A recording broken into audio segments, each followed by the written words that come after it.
My name is Sophia Howlett. My official name is Dr. Sophia Howlett, and I'm president of SIT up on the Hill. Let's talk about magic.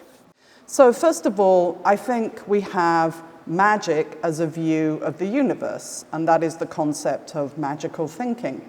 By the way, it's also very intimately connected with the theatre, and I'll come back to that a little bit later, because that's how I first started marrying together my academic work and thinking about magic.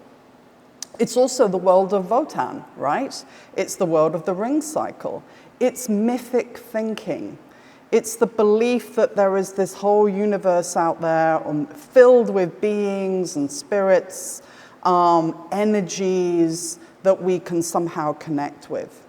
So in the ring cycle, we begin with nymphs guarding a magical treasure coveted by a dwarf. Definitely not something you see when you walk down the street in Brattleboro. Definitely, or is it, our world?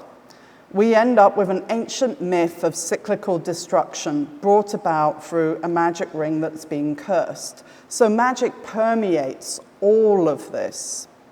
But magic is also a practice as well as a way of seeing the world. And that means that it's a way of being able to connect and work with that magical universe.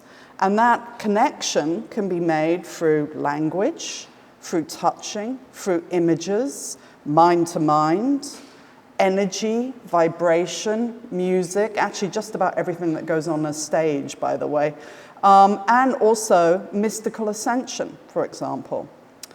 And then, of course, there is also the stage magician, which is why these days, if you want to Google magic, the first things that you're going to come up with, in fact, just about everything that you will come up with, is connected with stage magic and the magic circle.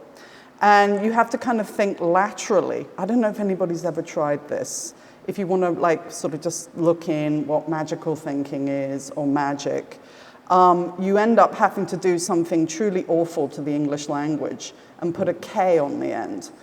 So you have magic, and that is the one that apparently is a bit woo-woo. So we have magicians, magic as a practice, and magic as a way of seeing the universe. But I also want to say right here and now, before we get started, laying out my parameters, that the boundaries between the mystic, the priest, and the magician have often been, and usually are, non-existent. So there is an intimate relationship, and I will keep coming back to that point. And then finally, we have magic as a science, because so often the things that we used to talk about as being magical or magical thinking, or what the magician did in the past, is now considered science. So in a way, magic is the stuff that either we haven't worked out is science yet, or is that stuff that we're never going to find out is science, maybe. So for instance, telepathy, the use of herbs to cure things, some aspects of astrology even. And I'm thinking, first of all, one of my favorite examples of this is a philosopher called Pico della Mirandola. And Pico della Mirandola, he lived in the 15th century, and he thought that he was very scientifically thoughtful about astrology. He didn't believe in divination and all that stuff. So he proved in a beautiful, very big book, which has never actually been completed, that astrology didn't exist. But that meant also that the moon couldn't have an influence on the earth. So at the same time, he junked the idea of that the moon could control tides, for example. And so it's like, where are those, where are those divisions? Where are those points where science ends and magic starts? And is magic always something that is other? Magic is something that is never science. I could go on, moving things with your mind, hypnosis, the God spot, and even now conversations about long-distance viewing. Electricity is an energy, vibration from music. We talk about getting things in sync, for example. But what is the point of magic? Why would we be interested in practicing it? Well, for early peoples, and I'm sorry, that's a very broad term, I do apologize. And of course, we don't necessarily know what people pre-writing thought, but there does seem to be an idea that, magical thinking was part of a process of living your life and what happened after death. But to get a little bit more specific, one of my favorite philosophers in the 15th century again, Marsilio Ficino, he gave a really, really important definition, I think, of what magic was for. And he said it was to improve the world. He had this idea that the magician, by connecting with the magical universe, could somehow draw up the natural world and make it into a utopia, which is a really compelling idea. So the magician can connect us more to that magical universe, which is, of course, filled with divinity. So again, that connection between the mystic, the priest, and the magician is so close to be non-existent in many respects. So Ficino was attempting to ascend the world towards God, which is an incredible thought when you think about it. So, but really, it's about improving the world around us and people's lives. In popular culture, it's expressed historically in lots of different ways. Chants for a better life, to resolve day-to-day issues, I love so-and-so, somebody does not love me, to believe in something bigger than themselves, to help with grief, pain. It's also the belief of the crowd, the feeling of being part of something. And there's this wonderful phenomena known as the 18th century ghost flash mob, where hundreds of people, sometimes thousands of people, would gather together because they would believe that a spirit was coming down the street every night. There's some really good examples of this. One of my favorite was some poor guy who was a bricklayer, and in those days, bricklayers used to wear white as their uniform. And he was walking down a street where, according to some people, there'd been a ghost seen nightly and got shot. Because somebody got drunk, there was a bit of a flash mob, and they decided he was a ghost. It's also been related to sexual freedom, to women's liberation, to various free-thinking movements, to Methodism, ironically. Obviously, the Shakers, etc. I'll explore a little bit of that in a minute. The ability to move from the home into a public space for women, for example. So popular culture has always been a part of the magical tradition. And I'm just going to sort of break down some of these ideas a little bit and give you some examples from some different areas. And trust me, this is, I can't do everything in 45 minutes, but we'll see what we can do. So I did refer back to early peoples and to potentially magical leadership within a group of people who were herders in the Neolithic era, for example. And that is often related to shamanism, the idea of the shaman. The shaman is still found in different cultures, and it is a person or a leader who connects the tribe to, or to the group of community of people, to the natural world. Often they'll be associated with being willingly possessed by spirits in the natural world. They will relate to the power of images. They were often the first astrologers, or they could have been. We now associate them, for instance, with the use of mind-altering drugs. They were possibly the kind of the wise person for a group. I mean, it's very difficult to know exactly what was going on, but clearly there are a lot of different ideas that you can also now see related within certain cultures today. And shamanism as a notion is still alive and well. In fact, if we think about the contemporary notion of the witch, this is intimately related to the shamanistic idea of the natural magician or the magician who connects with nature. The first priests and priestesses were very much associated with this shamanistic tradition. To give you a quick example, and I'm just going to kind of rattle around history here, so I do apologize.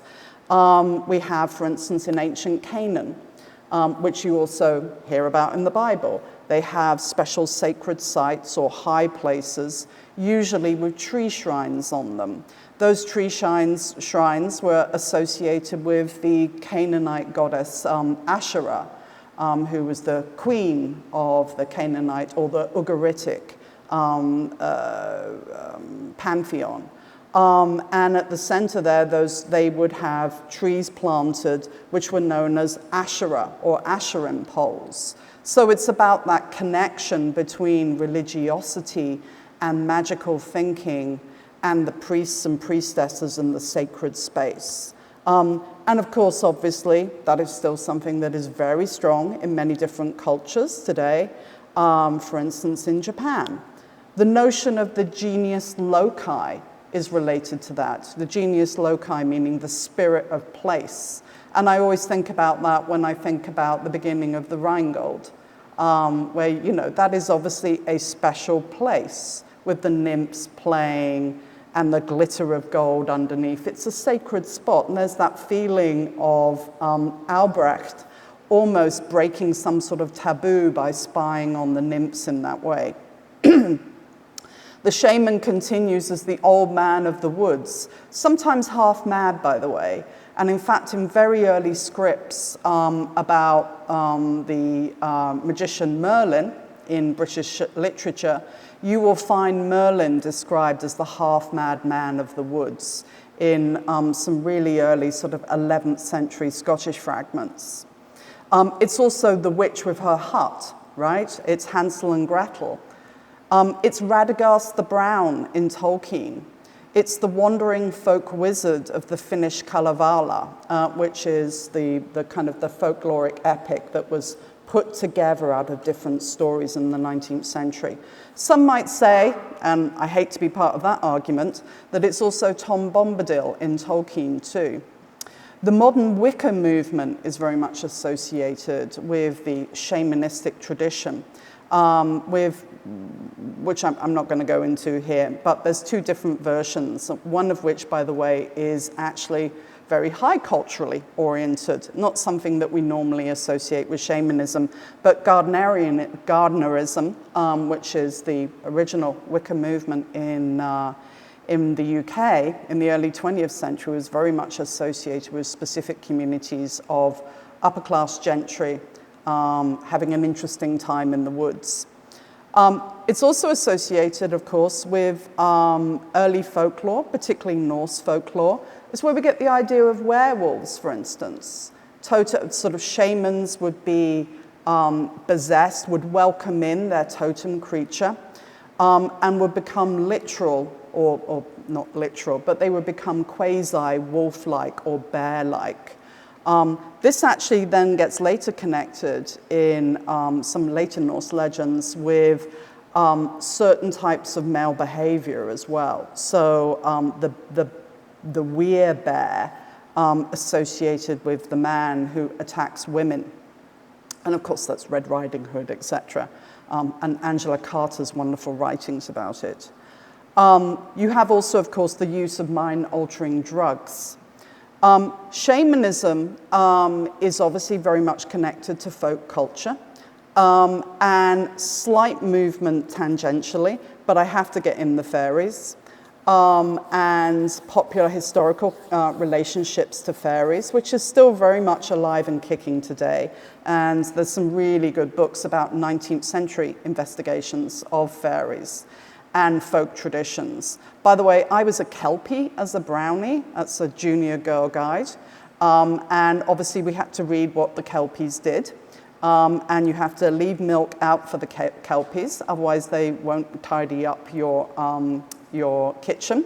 And by the way, every good brownie knew that being a Kelpie or whatever, we had to help mum with the tidying up. So there was a bit of indoctrination going on there too. Fairies, though, in a way, were kind of, I'd love to connect them a little bit to the contemporary poltergeist phenomenon. because the activities of fairies historically in folk myth, but also in historical accounts, were very much associated with spirits of some sort coming in and rattling everything about, throwing them around. You've annoyed the fairies. They take your kids. They will drag you into fairy mounds. You mustn't go in the fairy ring. And if you get lost and enter a fairy's hall, then thousands of years can go by, and you will have lost time out in that netherworld. So the fairies are still very much alive and well. I think one might say, I don't know how far to push this argument, but in a way we can see them coming back as that contemporary poltergeist phenomenon. And I would be really interested to see how that actually connects. So moving on historically, away from shamanism, which is a really hard subject to talk about because it is rather vague historically, but we can start talking about the birth of astrology. And I think it's important to note here, and this is why I was saying about this differentiation or non-differentiation between science and magic, that astrology and astronomy were for thousands of years the same thing. So we may talk, for instance, about the shaman seeing patterns in the stars, but it was first particularly practiced in terms of what we know, but probably by the Babylonians. And so much so that we still use Babylonian numerical structures when we look at the calendar and astrology, things like using 60, for instance, or 360. So it's important to note that there is no difference between astrology and astronomy for most of history. Where the stars are at, where they're going to move, their influence on us, and how we can tell our own futures from where they will move, it's all the same thing. By the 15th century, we can talk about the beginnings of such a division, and there is an attempt to sort of like say, well, okay, there's the math stuff over here, and then there is divination for nations, and then there is divination of individuals. So there's the big scale divination, and then there's your local horoscope. And going back to Pico, who I referred to earlier, Pico is saying, well, you know what, there's no such thing as divination of individuals. And we have to be super careful about divination of nations, but that is potentially true. And of course, then there's mathematical stuff. So that is the kind of the beginning, but it goes backwards and forwards. And in many respects, that kind of strong separation only really comes about maybe 200 years, 150 years after Pico, maybe in the 17th century, though again, it's so difficult to determine those moments. For example, we may think of Newton as the shining light of enlightenment, but Newton spent a lot of his time doing alchemy because he believed in it. So that kind of distinction that we may have today was not necessarily going on in his head. So, by the way, I should add, the reason why Pico was very, very careful about divination of nations is because that was considered dangerous magic. Because you don't want somebody wandering around, as all too often they did, causing trouble by saying the world is about to come to an end, or that king is a bad king and the stars says they need to go. And that is a kind of a feature of the period and many other periods. And if you want to know more about that, you can come back to my lecture next week on endings and apocalypses. Those interested in magic in this period of the 15th century were often at a less popular level. But the way they talked about it, the reason why they said there was a connection between where the stars were at and ourselves and what was going to happen to us is because they said there was a direct link between the planets and us. That the spirit of the planet Saturn, for example, could impact you. And not just impact you in terms of your fate, but also in terms of what you're doing day to day. And most importantly, if the spirit of Saturn can influence you, then you, as a magician, can manipulate that, make a relationship potentially with the spirit of Saturn, and change things, and maybe bring in some more Saturnine energy to something, for example. So if you wish to work with the spirit, and that's the movement from magical thinking to practical magic, then you could connect with that spirit using this term sympatheia. And sympatheia is actually, in many respects, the worked-out theory of Marsilio Ficino, the 15th century philosopher and magician I was referencing earlier. And sympatheia is possibly the great Renaissance theory of magic. That is that everything is connected all around you. So everything from divinity to the world's soul, which is the soul of the universe, to the planets, to these beings called demons that inhabit the worlds between the planets and us, to nature around us. Everything is connected. So if you think about it, what we do today very much connects with sympatheia. So for instance, up the street, you're going to find beadniks, and beadniks has a bunch of crystals in it. So why do we believe those crystals work? What is it about those crystals? Well, Ficino would say it's because those crystals have certain patterns in them, and the type of crystal that they are can connect with certain planets and with certain demonic beings. I'm using the word daemon rather than demon, because these are not like, things from hell. These are spiritual beings that are intermediaries between us and the divine in many respects, though there's lots of other readings of those. So the crystal, if used appropriately, can draw down the influence of whatever it's connected to, and in that way, you're going to have the power of that planet or demon or whatever in that crystal and can use it accordingly. So magic for Ficino is very much related to having the right things and connecting them in the right way and manipulating them in the right way, knowing the connections between everything, as if we live in this huge universe, which is like a sort of a giant spider's web of connections. And that's what you have to understand, and that is what the magician is essentially working with.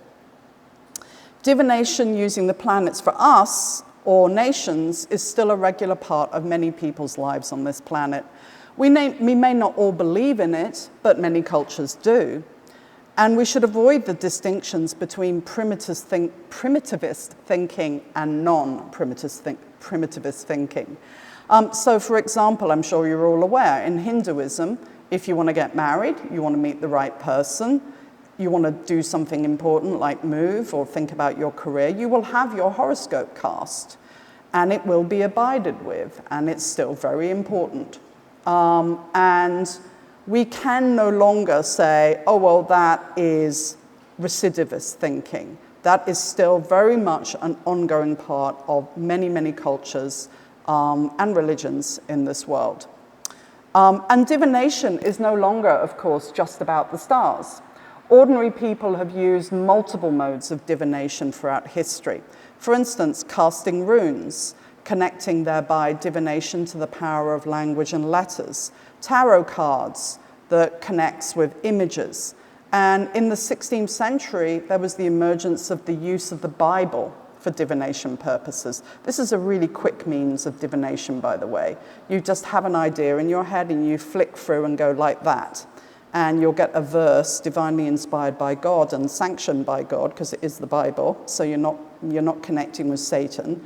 And you will find out what the future has in store for you. By the way, that also is very much a Protestant approach, because of course the Protestants were the people who believed in reading the Bible, whereas many Catholics at the time, that was not necessarily something they were doing on a regular basis. So I've noted here this connection between language and magic, and that's where I want to turn as a third example of the relationship between magic and popular culture historically. So language and magic is really, again, embedded in the early moment of the history of magic. So for example, if you look at priests in ancient Egypt, they were scribes, and they were also magicians. So the word and the ability to write the word was intimately related to the ability to practice magic and to change the world. We also have the use of religious texts in popular culture, and I just referred to the Bible. So some quick examples of that. Jewish prayer bowls that were made, and many houses historically.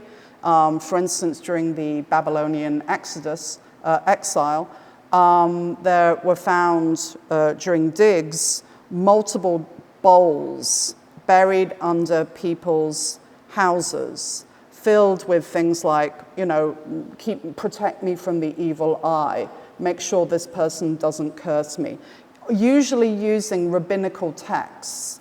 And the reason they were using rabbinical texts was because it was supposed to have a similar power to that of the actual Torah. The notion of prayer bowls was used widely, not just in the Jewish religion, but also by Christians and other religions of that particular area.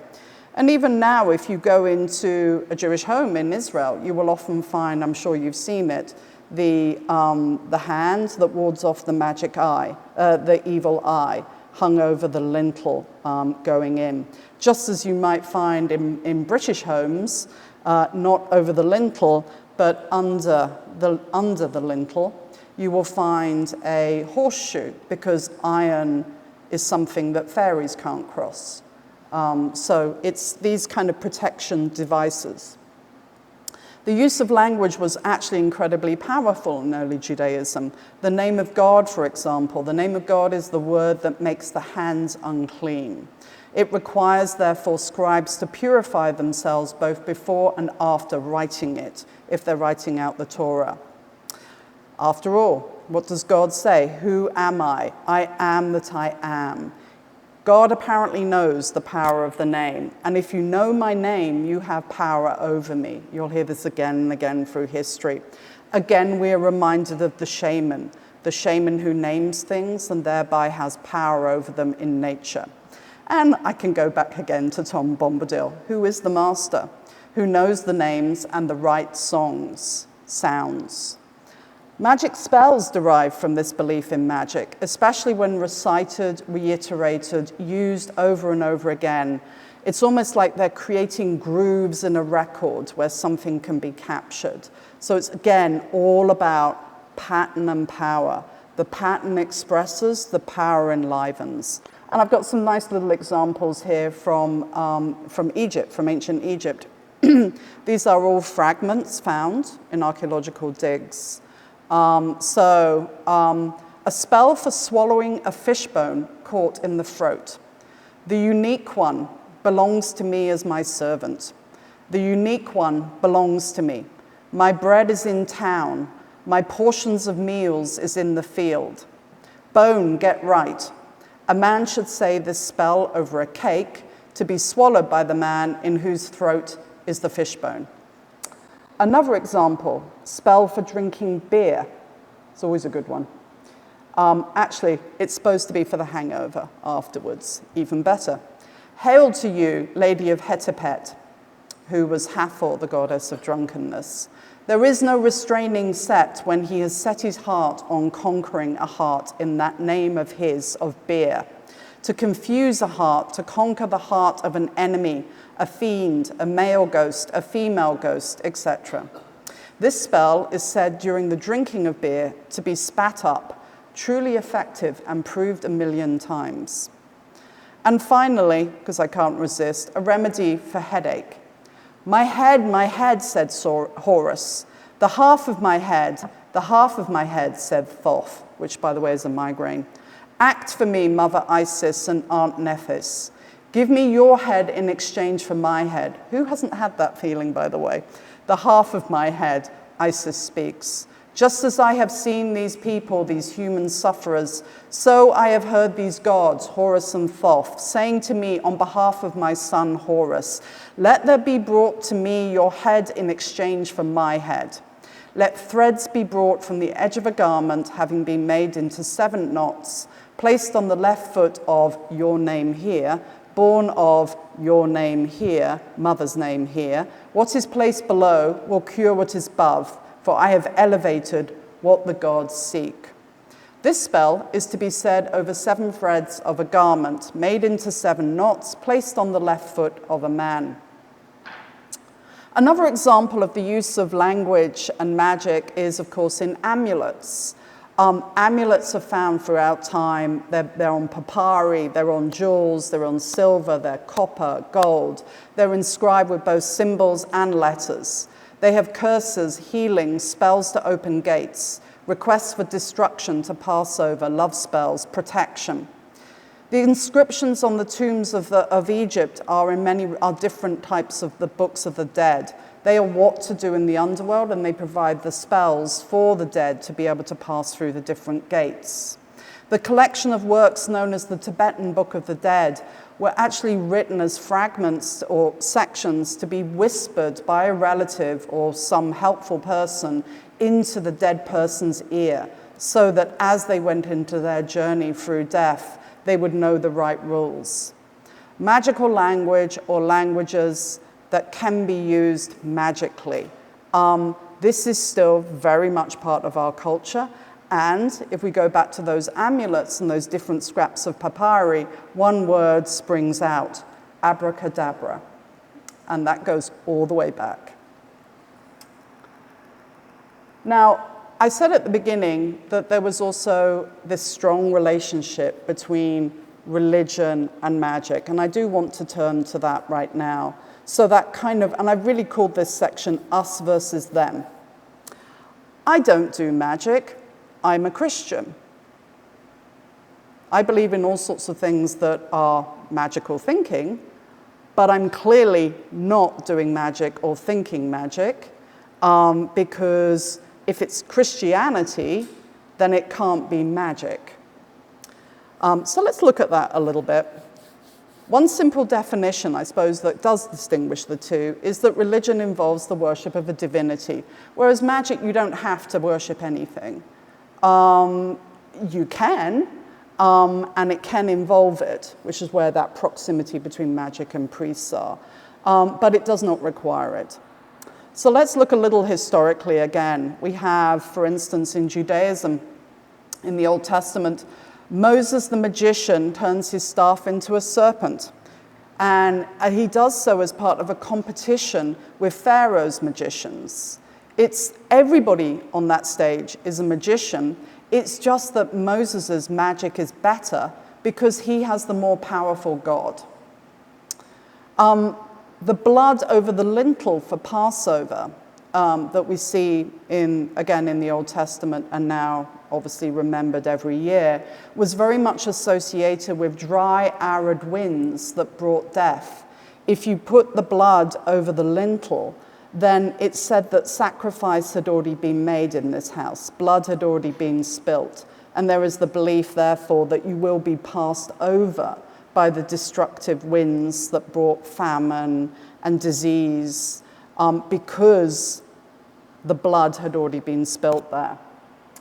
I would also note the wandering magician mystic. So it's not just about the magician or priest as the leader of the tribe as we would have in shamanism or indeed in Moses. It's also about the concept of the wandering magician. So, for instance, in early Greek theology, we have Orphism, which is based on Orpheus, the musician. And the Orphic religion was usually pervaded by wandering people who would come with religious ideas, but also would be miracle workers. The next step up from that is, of course, the Pythagorean movement. People obviously know Pythagoras as the person who invented certain approaches to maths. Probably didn't do that, but that's how we remember him. But Pythagoras is often associated with a form of magic which is obviously mathematical, and the idea that you can manipulate the universe because it is made up of numbers. Buddha was another wandering magician mystic, somebody who was a miracle worker. Okay, so here we go. Jesus is a magician. And all the stories around him are associated with Pythagorean concepts, Empedocles, who was also related to Orphic ideas, Orphism, and a whole multitude others. So, for instance, the idea that he was born of a virgin, the fact that he went around doing miracles, the notion that he did not formally die, the idea that he ascended to heaven. So, quick comparison. At the same time, pretty much, as Jesus is Apollonius of Tyana, who's a wonderful figure if you ever had the chance to explore him. He was born between about 15, sort of around 15 AD, so kind of around that period. So the Adana inscription and a number of other sources tell us about Apollonius. So I'll give you a couple of quotes here just to give you a flavor of the proximity. This man, named after Apollo and shining forth from Tyana, extinguished the faults of men. The tomb in Tyana received his body, but in truth, heaven received him so that he might drive out the pains of men. When the Emperor Domitian was murdered, for example, in 96 AD, Apollonius was said to have witnessed the event in Ephesus about midday on the day it happened in Rome, and told those present, "Take heart, gentlemen, for the tyrant has been slain this day." There's lots of miraculous stories about Apollonius. And the first thing that you think of when you start reading about Apollonius, and by the way, there are others as well, is how much it connects with these stories around Jesus, around sometimes also Socrates, by the way, and Pythagoras and various others. And some of the stories that accrue to these figures intentionally relate them to a certain type of magical tradition. So, for instance, Pythagoras legendarily is said to have gone on a series of travels before he settled down and realized the universe was made of numbers. Maybe. He didn't leave any writings.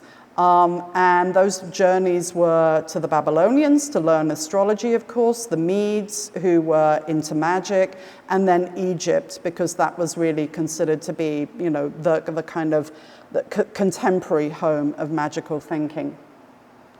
So us versus them.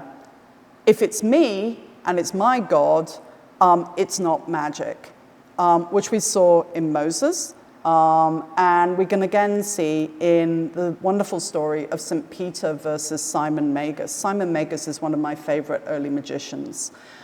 So St. Peter in the New Testament challenges, actually I think it's in the Apocrypha, he challenges Simon Magus to a magical competition. And they're both going to fly. Peter is able to fly, because God is with him. And Simon Magus flies, but Peter strikes him down because his God is better than Simon Magus's magic. So if you notice here, we're not saying that Simon Magus is a fake, but just that he's not a Christian, therefore his magic is not as powerful as St. Peter's. And unfortunately, as this story goes on, the us versus them, when it comes to Christianity and many other religions too, it then becomes very moralized. It's not just whose God is more important or more powerful, it's good versus evil. And that's when you really get into the whole kind of Satan, satanic thinking. Everything that is magical is connected to Satan. This is good magic, and that is not. And this is actually not magic, so let's just not use that word. So let's talk a little bit more about Christianity and magic. And of course, one of my favorite examples is transubstantiation. The turning of the bread and wine into the body and blood of Christ, which has got nothing to do with magic, just saying. As I said, demons and the demonic.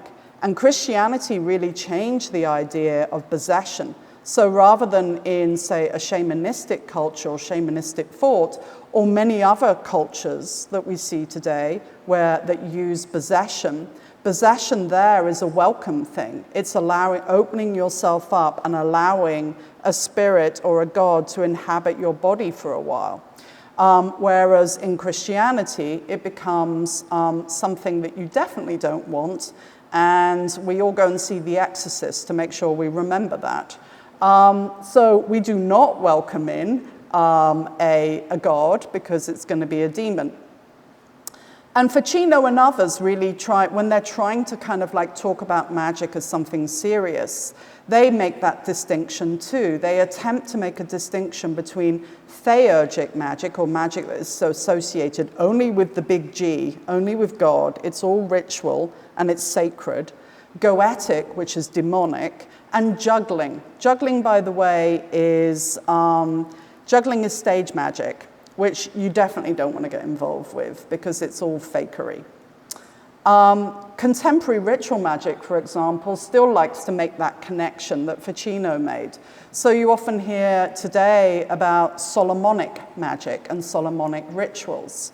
And that is a really complex relationship between the magician and religion.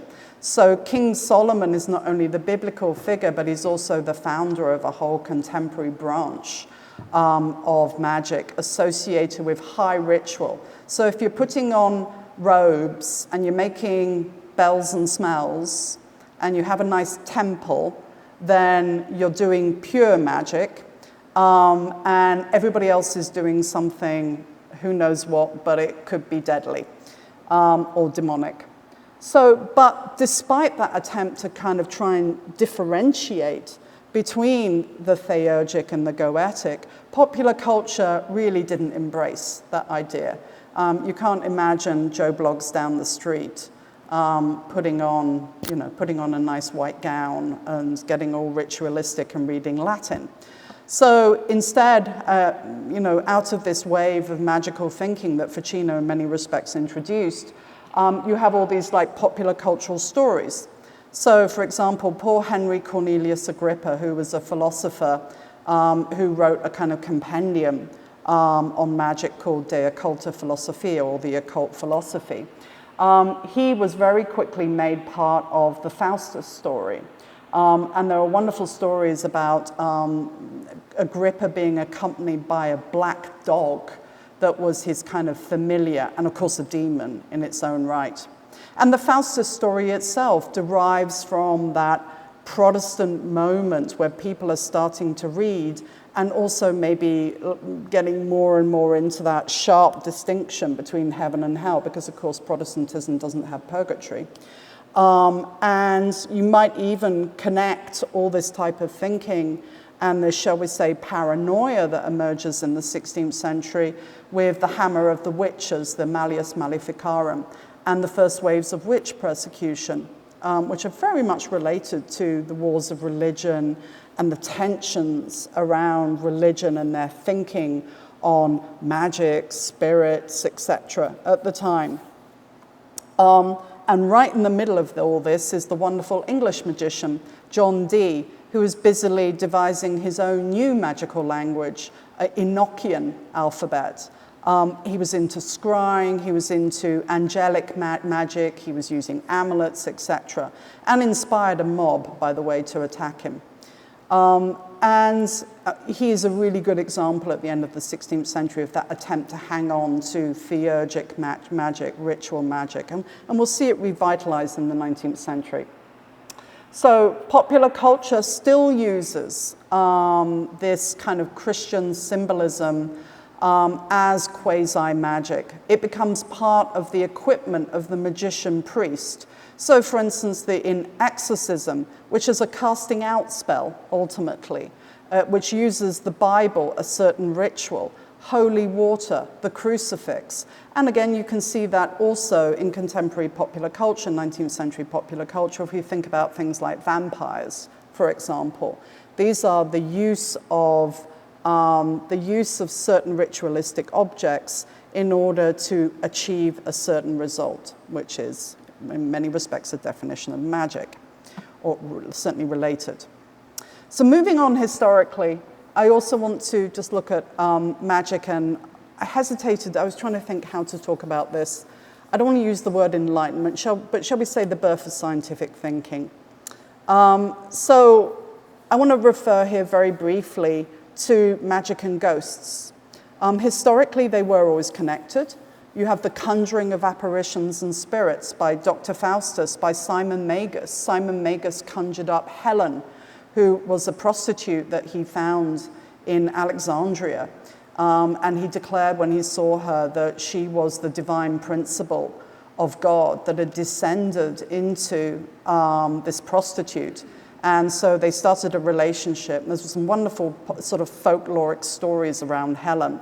So, for example, one story was that she was in a high tower surrounded with windows, and somebody swears that they saw her at every window at the same time, so that she was able to project herself. And that story is also there in the Helen of Troy story. One Greek legend around Helen of Troy is that it was never Helen of Troy who was actually at Troy. It was an avatar, or like a golem, that had been put there by Zeus, and Helen of Troy had been whisked away and had hung out in Egypt for the whole 10 years of the Trojan War, safe and sound and not getting in anybody's way. So the ghosts have been intimately connected. And the birth of contemporary fantasy that you see in the 18th and 19th century is connected to the ghost story and to the magical past, whether fairies, supernatural beings, magical spells, or curses gone wrong. From the Gothic castle of Otranto, the monk, Macon and the fairies and nature and the great god Pan, George MacDonald's Lilith, which, by the way, is very much associated with that destructive wind that you need to have pass over you. M.R. James, The Casting of the Runes and the Night of the Demon movie that came from it, A Christmas Carol, etc. So we see in the 19th century coming through, in many respects, some of the trends in magic are very much associated with that interest in ghosts, and particularly in spiritualism. And there is also an emerging, and maybe it was always there, and maybe we should think about that, but for right now, I'm just going to talk about the 18th and 19th century and the relationship that built up there between magic and class. The argument in the UK that magical thinking was related to only the working and upper classes. So the emerging middle classes in the 19th century were actually the skeptics. For instance, it was the middle class that founded the Society for Psychical Research. The most popular ghosts in Britain at that time, and probably even now, were Dick Turpin and Anne Boleyn. Dick Turpin was the folk hero, and Anne Boleyn hung out in stately homes.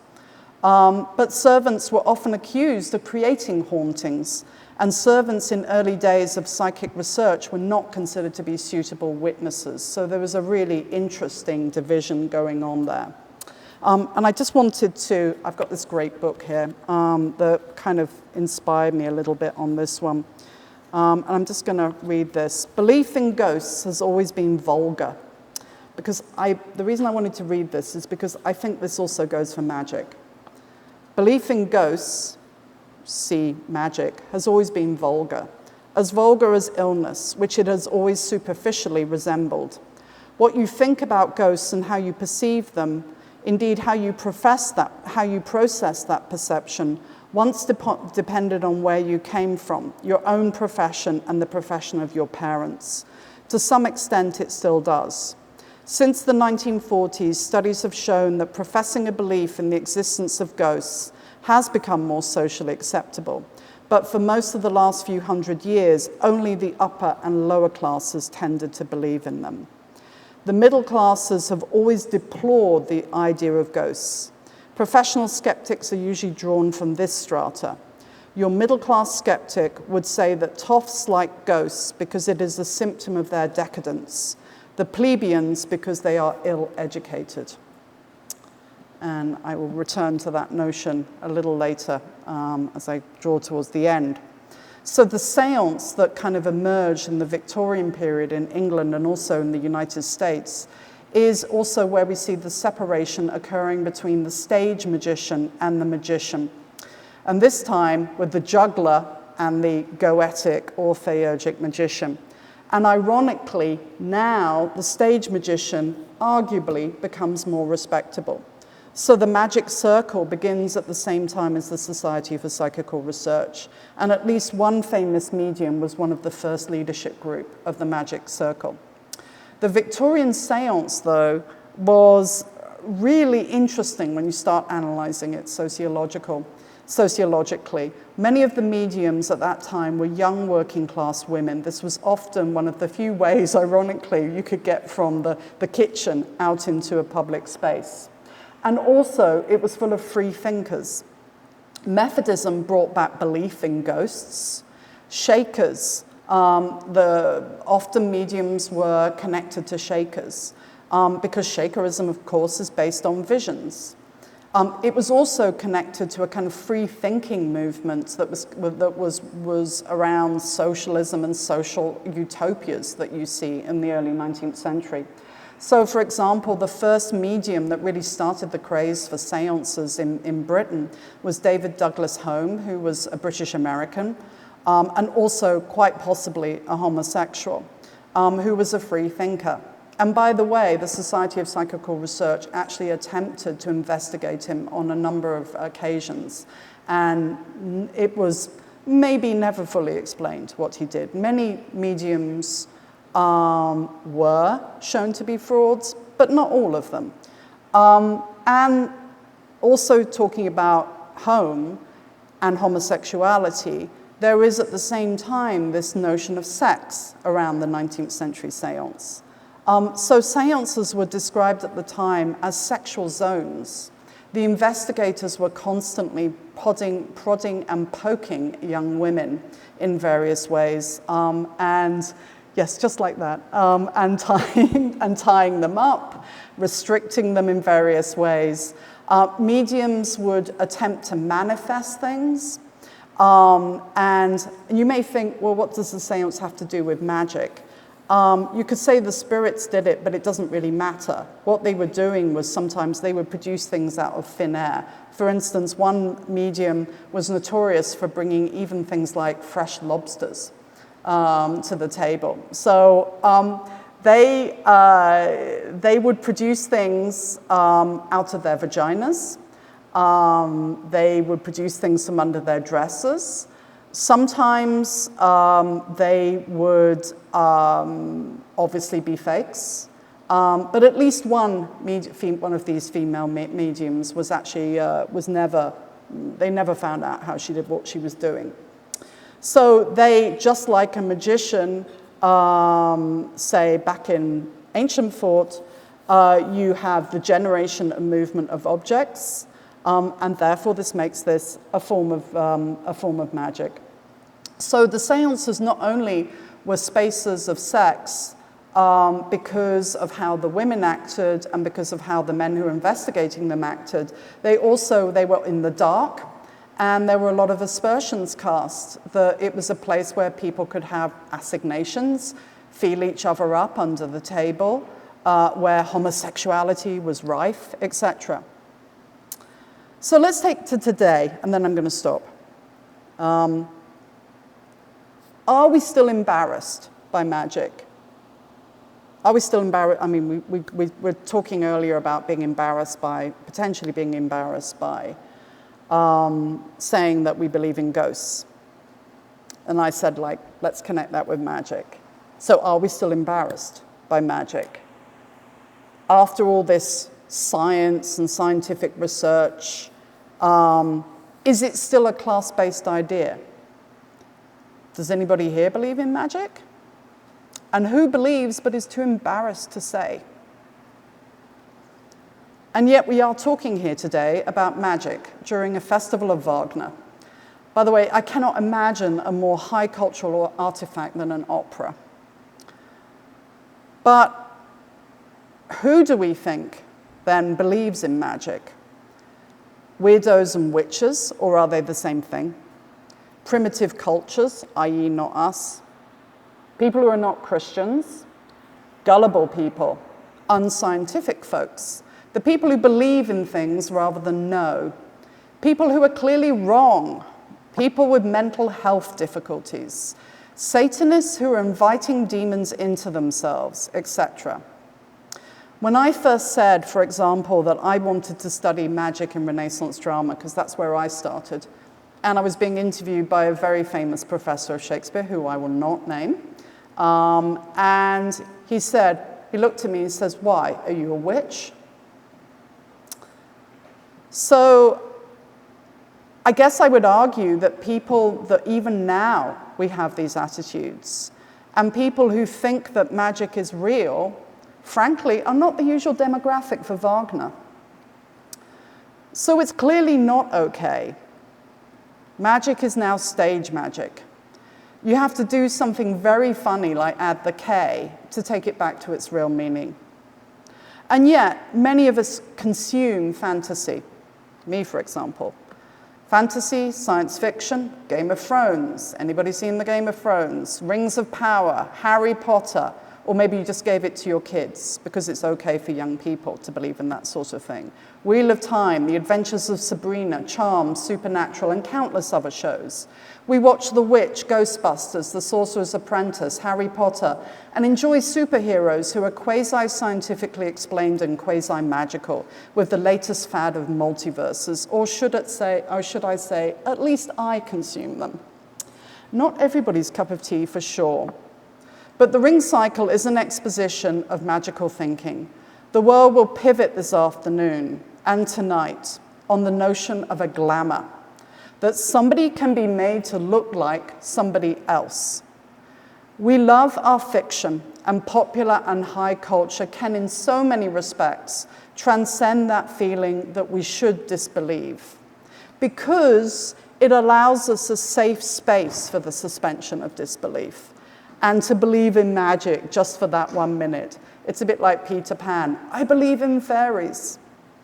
But dare I suggest, the reason we do keep coming back, the reason why we connect with Tolkien, with Harry Potter, with the world of the Norse gods, is the what if. What if this was true? What if I was special, like Harry? What if I got selected to go to Hogwarts? What if I could save the world and make it a better place? And while we can talk about the suspension of disbelief, these stories, these practices, these ideas, they have always been with us. And for me, anyway, they are always filled with that thought. From the pleasure of believing for just a few hours to the what if it's really true, to the I hope that it is true. Thank you.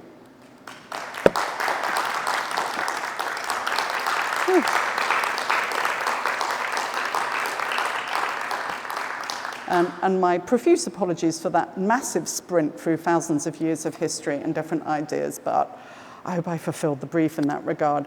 Would anybody like to ask any questions? I've exhausted. Yes, the gentleman at the back next to the young man with the Valkyrie helmet. So I apologize, first of all, for Hi, not Hugh. coming to introduce you in advance. That's okay, don't worry. Of 1 o'clock. It was completely inspiring. And my mind is on several things. Mm-hmm.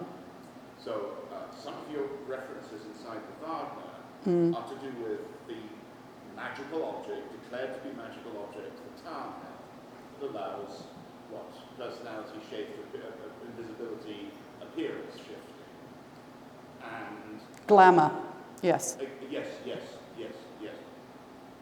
And so two things that just come up for me about that are there's a built-in weakness to the Tarnhelm, which actually we make a lot of fun of in the Rheingold, the Greek Sea, right? It's maybe not that great. It's good, but it's not great at doing its job. And we can laugh at Barney, Albert and Barney. We can see the idiotic simplicity with which, Albrecht, wearing the Tarnhelm, who thinks he can outsmart the gods and they throw a net over him, right? So there's that. So that's perhaps the comedy side of things. Not comic at all is the end of the first act of Götterdämmerung, where much argument has occurred within our highly invested company. So is this rape? Is this rape? Is this abuse? What is going on? What is actually going on as Siegfried shapeshifts on behalf of Gunther, apparently, Yeah. under the influence of a drug, a roofie, apparently, right? So what's actually going on there? And then there's this lovely, lovely insight, much, much later in the work, where Brunhilde, who I would gently assert has an existence that is past magic. It's past or beyond magic, right? I'm not going to die. I'm not going to die on my sword about this. I'm not sure what that means, Hugh. No, I'll tell you. It means she can look back at the end of Act 1 and say, aha, actually, I could see that it was Siegfried, not Gunther, all along. She doesn't say it quite as clearly and openly as that, but she does say something that points towards that. Yeah, that's what I want to say. What's the question here? Just what comes up.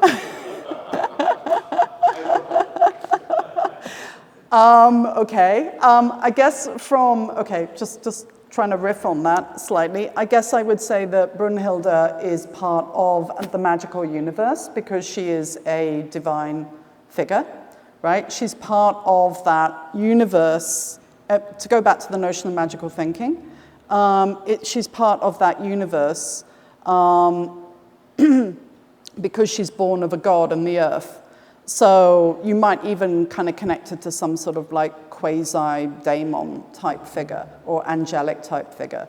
Then I guess the question would be, is that when Wotan relegates her to, to sleep, etc., and to human love, has he at the same time taken away her divinity in that regard?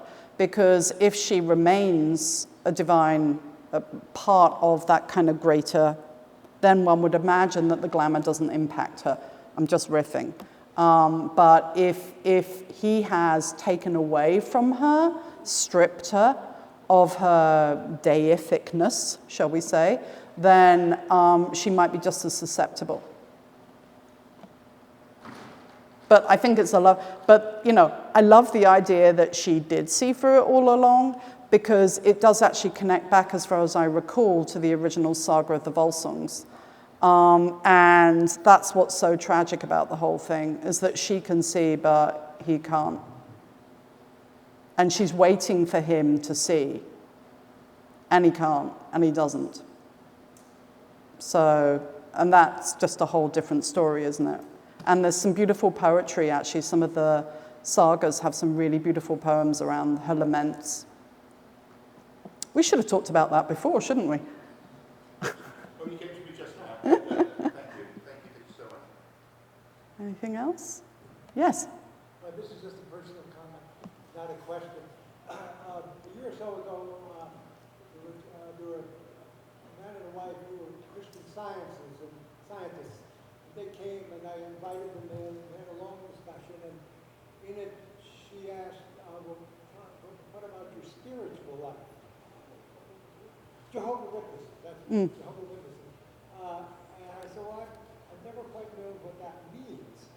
And so she sort of began talking about it, and I said, "Well, the closest I come to that is when I watch a Dracula movie, and, because not that I believe it, but it's connecting me to some other world where things are possible in it, and I don't think they're possible, but it's So why did you enjoy that sensation? Because it took me to a world that I knew didn't exist, and not exactly that I wanted it to. It just took me someplace where it was magical. It's interesting because I'm trying to remember where this notion came from, but there is a notion out there, I'm sorry I can't remember, that the reason why we're so attracted to these sort of magical world, or whatever you might want to call it, is because the soul knows its home. I just think it's a rather beautiful idea, yeah. If you believe in souls. Brian. So you touched on, I was not aware about the seances and their application both for liberation of middle class and lower class women, and also the expression of fascinating to me, and it harkens back to what I know about, witchcraft and how that was also, very much about, Yes. Women, empowerment and finding themselves in magic. But what remarks to me is, and I wonder if you have an opinion about this, whether or not, if we use magic as a sort of avenue to, in one way or another, reveal what's hidden in us, be it our homosexuality, our female intuition, our, the magic that we're not allowed to express in polite society. When we evolve as a culture to a more liberated society where everyone is free to express themselves in that way, what happens to the magic? Where does that go? Do we need it anymore? Well, the interesting thing is, I can't do a kind of a big comparison, but what I can say is that, first of all, just a couple of points, because we got Dracula raised over here, and I can't resist, but, obviously the importance, that the revival of Dracula as a piece of Victoriana is associated with sexual repression, and if I really wanted to have some fun, we could go with stakes and phallic symbols, but okay, leaving that to one side. So what I didn't mention was at the same time as the Society of Psychical Research emerging and the Magic Circle, you also have the emergence of contemporary magical lodges, shall we say. So ritual magical, theurgic magic kind of really started to get going again at the end of the 19th century, right? The Golden Dawn, etc., right? And the Theosophists, and they're all in there, right? What? Yes, absolutely. No. I mean, there's so much I didn't talk about, and I apologize. But I think also some people would argue that magic and people who practice magic has exponentially grown during the 20th century and into the 21st century. I was actually in Glastonbury a few weeks ago, which is sort of like, ground zero for magic in Britain. I was there because I was curious, and it was near Wells Cathedral, and I wanted to walk up Glastonbury Tour and everything. But it was so interesting how normalized magical thinking was in Glastonbury, that I'm sitting at the B&B talking to people, and they just assume I believe, and assume that's why I'm there. And it was a very interesting anthropological experience for me.